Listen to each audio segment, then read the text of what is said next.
তাড়াতাড়ি বাসায় চলে যায়। আরে ওইটা কি? ওটা তো দেখি রিমি। এই রিমি কি করতেছো? ও কিছু না, না না এদিকে আসো। আচ্ছা আমাকে ডাকতেছো, ঠিক আছে। আরে এটা তো দেখি চিকেন। আজকে চিকেন বারবিকিউ করবে নাকি? হ্যাঁ হ্যাঁ, আজকে চিকেন দিয়ে রেসিপি বানাবো। আরে এটা খেতে হয় না। হ্যাঁ হ্যাঁ ওটা তো জানি। প্রথমে মশলাগুলো ভালো করে মাখে নিব। এই তো মাখানো শেষ হয়েছে। এবার আমাদেরকে চুলাটা রেডি করতে হবে। এই তো চুলাটাও প্রায় রেডি হয়ে গেছে।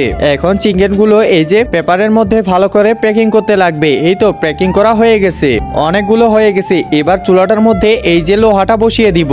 এরপর একটা একটা করে এই চুলার মধ্যে চিকেন গুলো রেখে দিব। চিকেন গুলো রাখা হয়ে গেলে এই যে ঢাকনাটা লাগিয়ে দিব।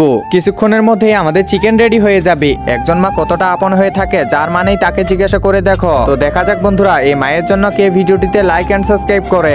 আর যারা মাকে ভালোবাসো না তারা ভিডিওটি থেকে দূরে থাকো। এই তো চিকেন রেডি হয়ে গেছে, এখন তাড়াতাড়ি আমরা খাবো। আরে ওইটা কে আসতেছে? আরে রাজু, রাজু তাড়াতাড়ি আয় তাড়াতাড়ি। আরে এটা কি? এটা তো দেখি মা। আরে আমাকে দাও, আমাকে দাও। দাঁড়াও দাঁড়াও, আমার কই? আরে দাঁড়াও, তুমিও ব্যস্ত হইও না। এই যেন তোমাকে রেখে খাবো না। আরে বাহ, এটা তো অনেক স্বাদ করতেছে।